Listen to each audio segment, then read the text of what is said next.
Like, subscribe, and get notified. 23व्या युवा साहित्य संमेलनाच्या उक्तावण सोहळ्यात वसंतबाबांनी जसे सांगले की मर्सीबाय आमचे मुखेल सोयरे हजर असतले।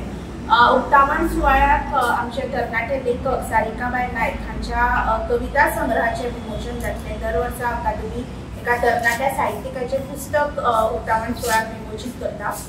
ते ह्या वेळार जातले। ते भायर युवांकूर म्हणजे पोरू युवा साहित्य संमेलन जे जाले त्या संमेलनाचे जे जैतवंत लेखक असतात त्यांच्या साहित्याचो युवांकूर तोय बी उक्तावण सोहळ्यात त्याचे विमोचन जातले। उक्तावण सोहळा जाल्या उपरांत जे आताच वसंतबाबान सांगलेले हेमंत अय्या हांका युवा साहित्य पुरस्काराची भेटवण जातली आणि त्यांची ते उपरांत मुलाखत जातली।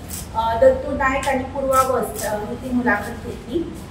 ताच्या उपरांत पडवेर हे सदर जातले आणि पडवेर या सदरात आमचे ज्येष्ठ लेखक ज्योतिबाई पेडणेकर आणि तुकारामबाब शेट हांची मुलाखत आमचे तरणाटे लेखक आकाश गावकार आणि उर्वशी नाईक ही दोघी जाणां घेतली।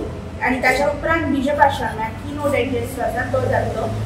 अंदू बीजभाषण दिवपाचो मान आमचे ज्येष्ठ लेखक साहित्यिक आणि विद्याप्रबोधिनी महाविद्यालयाचे प्राचार्य डॉक्टर भूषण भावे हांकां फावो जाला। ते बीजभाषण दितले आणि ताच्या उपरांत दर वर्सा साहित्यिक सादरीकरण जाता। दर वर्सा खरें म्हळ्यार कविता सादरीकरण जाताले अंदू आमी थोडोसो ताचो व्याप वाडोवन साहित्यिक सादरीकरण अशा तरेचे सत्र दवरला जंय आमचे तरणाटे साहित्यिक कविता लेख कथा अशा तरेचे वेगवेगळे साहित्य सादर करतले।